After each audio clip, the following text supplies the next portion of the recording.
So I played a little bit through college and indie ball, and in that process, I was hyper obsessive about my training. Like, I mean, more than the average person, you know. So because I realized through high school I was actually kind of a troublemaker. Got in a lot of trouble. I actually got kicked out of high school. Got Really? expelled. Yeah, and I was like in and out of jail and consistent. Really? Yeah, it was just I was really lost, you know. Mm. And when I got to college, I realized like, oh, I'm behind. Like Mm. in high school, I kind of like favored my physical abilities, and so I was like, I was fortunate enough to be stronger, a little bit faster than the other kids. So I just kind of excelled that way, you know.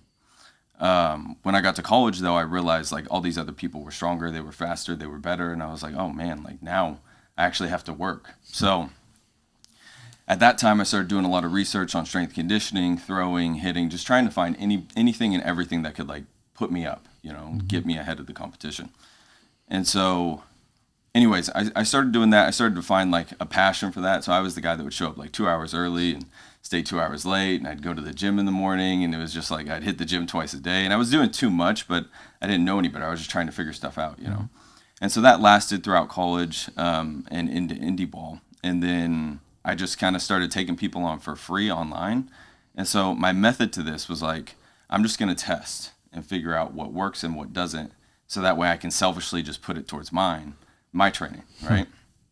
And so going through that process though, what I realized is that like I just started posting free content online, and a lot of people just started like Gravitating towards that. going into my DMs and asking me like, "Hey, what are you doing? Why are you doing this?" And I was just posting my workouts and stuff, you know. And so I was like, "Hey, how about you just train with me? Like, I'll send you stuff on like an Excel spreadsheet, and you just send me your data after every month, and like let me know like here's the stuff I want you to test, and just let me know if you're getting better or not, you know." And so that's how it would happen. Eventually, it went from like 10 people to 20 to like 200, and so I was managing like 200 people for free online consistently for a couple years. So then it got to the point too where I'm an indie ball. I was like, I'm probably going to start charging for these programs now. So You think? I lost a lot of people because I mean these were people, by the way, like when you're in high school and college, like you're broke, you know, Yeah. and it's hard to be able to afford training programs. Like I Sure. get that. So I mean, I think I was selling them for like $50 a month or something like that. And even people who I really liked, I was like, all right, you don't have to pay me. Just keep doing what you're doing so I can know, you know. And so eventually I kind of I did that for a while, and I started to find stuff that worked a lot better. So I started gravitating towards Louis Simmons with Westside Barbell for strength conditioning, Kyle Bodie with Driveline for throwing development, and then Richard for hitting development, which is the high level pattern. Mhm. And as I started doing that, I was like, man, I feel like I'm really onto something. Like my game's starting to pick up. You know, I went from throwing 85 to being able to throw 95 across the diamond. And that's like a run and gun, by the way. That's like everything that I possibly have. So it's not like I could do that consistently, but I was able to like bring my peak up with throwing. I got drastically stronger, a lot faster, and then obviously my swing improved, but my inconsistency was still there. There was a lot of like mental anxiety, you know, going into games and stuff like that. But I felt like I was improving the big needle stuff that like scouts actually cared about. Yeah. And it did get to the point when I was in college where scouts were like texting me like, "Hey, I'm gonna come watch your pro day" and stuff like that. So it was like I felt like I had it, you know, Yep. but I really couldn't put it together. I just wasn't very consistent as a player. Um, and so I remember my pro day, and this is kind of when it hit me in the face a little bit. Like, man, maybe I won't do this for a long time. The scouts came. There was a couple there to watch me specifically, and I watched them leave after like my rounds for hitting. Like they didn't even stay to watch the defense. Hmm.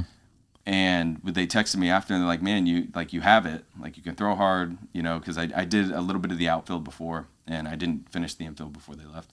So I did a little bit of the outfield. I ran my 60. I did the hitting, and they were like, "You have it, but you just don't put it together." So like it's too inconsistent, you know. Like I would hit a home run, and then I would also like foul off like three Hmm. in BP, you know. Like it just wasn't, and that's how my game actually was too. I was the guy that could, you know, one game go 3 for 4 with like a home run and two doubles, and then the next game I couldn't hit water if I fell out of a boat. It was just constantly up and down.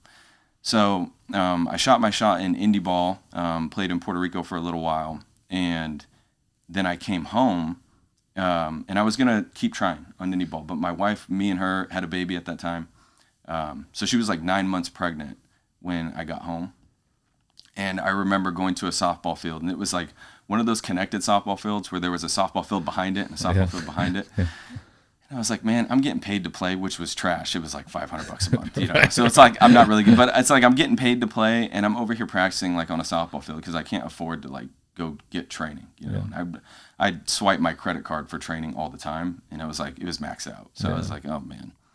So I go over here to the softball field, and I just remember taking ground balls there. My pregnant wife, who's not like literally about to pop, hitting me ground balls off a tee with like my small one-hander bat, you know. And so like that, think about how that makes you feel as a man, you know, like it's just like so less than. And then there's all these kids practicing around the field. And I'm like, this is sad. Like I shouldn't be here, you know. Right. And so I went and picked up all the balls, and I sat like in this open, it's not a dugout, but there was like a bench. And I sat there, and I was like tying my shoes, and my wife saw a ball in the outfield, and I watched her waddle her, you know, pregnant self like all the way out there to pick up the ball. I just remember looking at her, and I'm like, I'm not going to put my kids through this too. Like there's no reason why somebody should struggle this much and also put all that anxiety and stress like on their family. So I was like, I got to provide. So it was right then. I never put my cleats on again after that. Like I wanted to, but I never did. So I just knew that I was done. And so I started on a whim. I just like sent a message out to everybody. I was like, hey, I'm coaching now, like full time. It wasn't full time. I went out and got another job. And I was like, if you want to pay me now, like that'd be great. So I started renting spaces from everywhere, all around Arizona. Like, I mean, I'd rent a hitting tunnel from one facility. I'd rent, you know, a mound if I could from another. I'd go over to Little League fields, and I'd pay the hourly rate to get the Little League fields and do that. And then I'd pay a couple different, I was like 1099s for a couple different strength training facilities to go do that. And so all the money I was forking out, I lost money every day doing that. And so my other job, which was driving like autonomous cars, like it was like testing them, that like allowed me to afford to do this because I didn't know anything else to do. I knew I couldn't drive autonomous cars forever. Right. And I also knew that I was the person who couldn't sit behind a desk and like do it that way, you know? So I was like, man, I just want to try to make the coaching thing work just enough to like pay bills. Yeah. And so that way my family didn't have to struggle. And so I was like, I'm just going to try this for a couple years and just see if I can make something happen. If not, like I'm going to provide. So like I can go do manual labor all day, you know, I'm not scared of work, but I really wanted to try to make the coaching thing work. So eventually it got to the point though where like referrals started coming in, more people started finding out about it. I kept posting content online, but it wasn't like I was getting a ton of outreach from content at this time. And it finally got to the point where my income surpassed what I was doing with autonomous cars.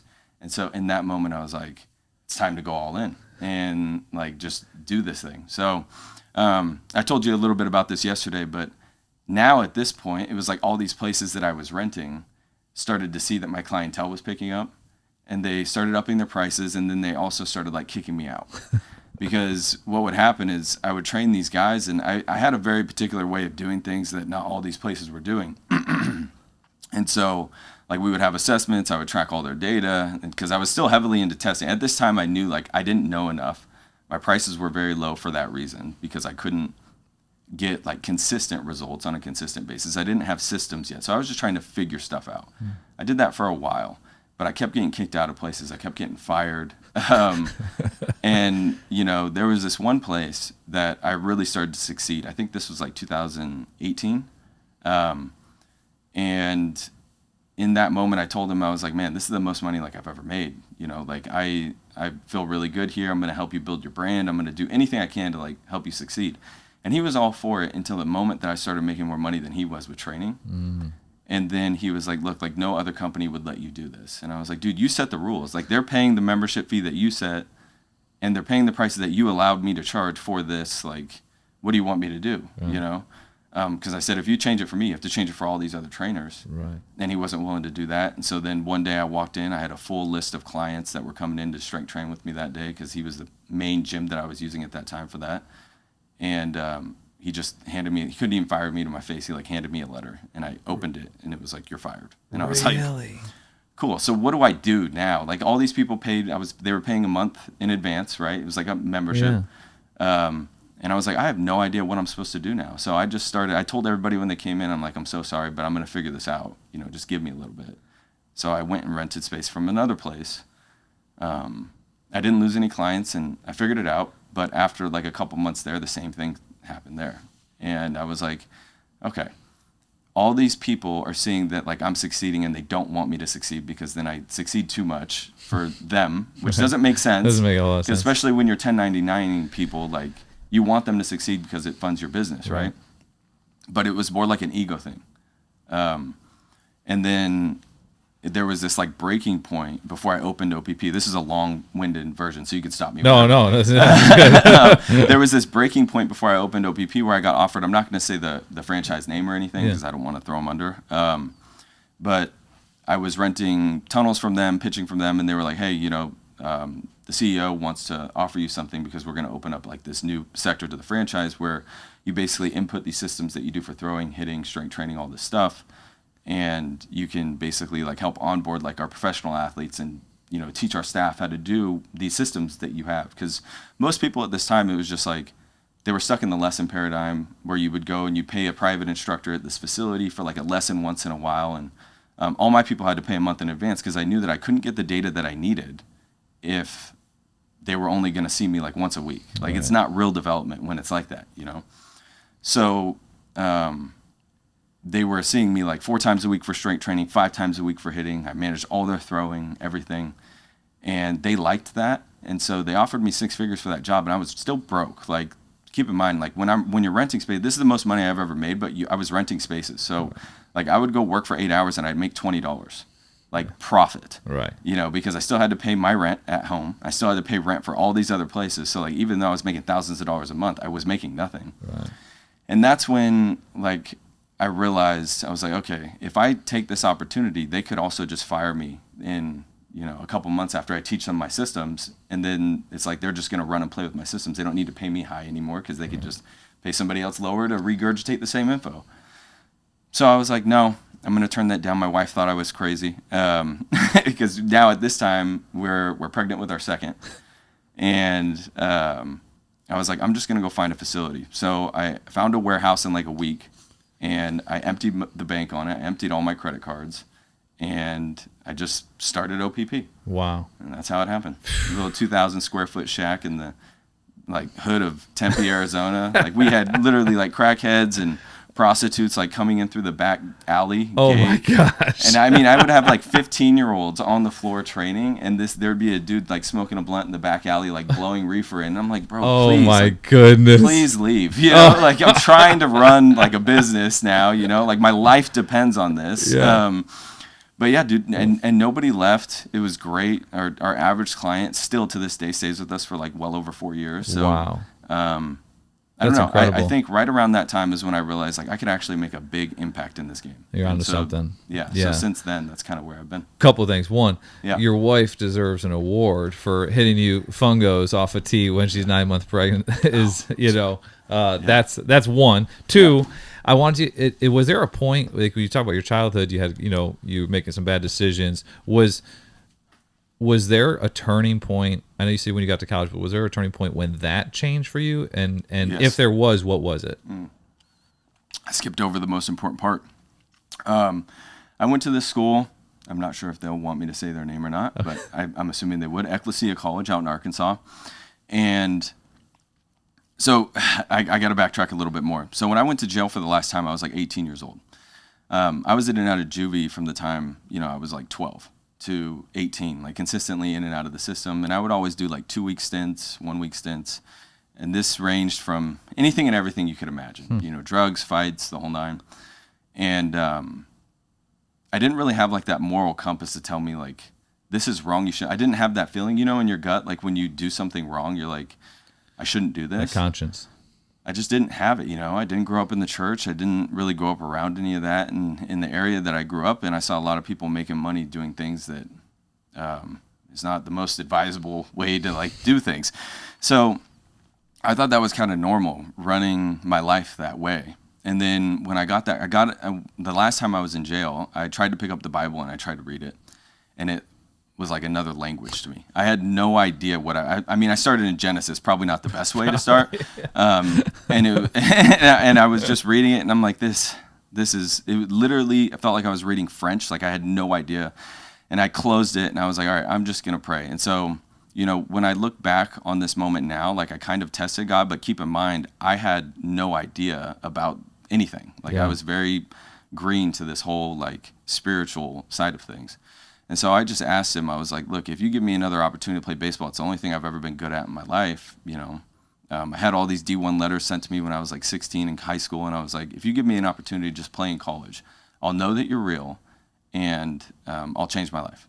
And so I stopped. And I got out that last time and I got a call from Ecclesia College. And I remember sitting in the car with my mom and I was like, hey, I'm just going to like go get a 9 to 5 because nobody's going to want me now. I haven't played baseball in like 2 years. And they were like, hey, I saw a video of you when you were like a sophomore in high school and you were on one of these like scouting things. And he was like, what happened? I told him the whole story. I was just very honest. And I was like, look, I'm trying to play still. And he was like, okay, we'll give you some money to come play. We have a new baseball program. So they gave me a scholarship and I went out there and I played. And when I was out there, best decision of my life because it was a Bible school. So like every class was based around the Bible. And I started reading, I started praying, and I got saved. And then from that point on, I finally had that like moral compass. So when I came home, keep in mind like your environment really does dictate a lot about you. And so I came home to the same environment, like the same friends doing the same things. And I remember sitting in a car, and this is normal at this time, but everybody started rolling up a blunt and they passed it to me and I took a hit of it. And right when I took a hit of it, I had that first sign of like, this is not okay. Don't do this. And I was like, wow, I've never felt that before. So I passed it back and then it came back to me and I hit it again. And I was like, I'm like sick to my stomach now. And I was like, I literally can't do this anymore. And I've never done drugs or anything ever since. And so I think that is when it like hit me in the face that, there's a different life that I need to live now. And I have a totally different compass for like how I make decisions. And, so immediately I got out of that environment as fast as I could and haven't spoken or talked to anybody since then. Dude, that is so powerful. And it's such a true thing. The Bible talks about you have a new mind. Yeah. You're a new creature. Yeah, I felt it for the first time. And like, that moment of feeling that, yeah, like of never having an issue with anything before and then having that conscience, I didn't know that, but it's incredible. It's incredible. Yeah. Thank you for sharing that. I really appreciate that. Yeah, absolutely. I've never told anybody that before. So I appreciate that. That's a powerful testimony. If you enjoyed that clip and you want to watch another one, click right here. And if you want to watch the full podcast, click right here. And don't forget to like and subscribe if you find this content valuable.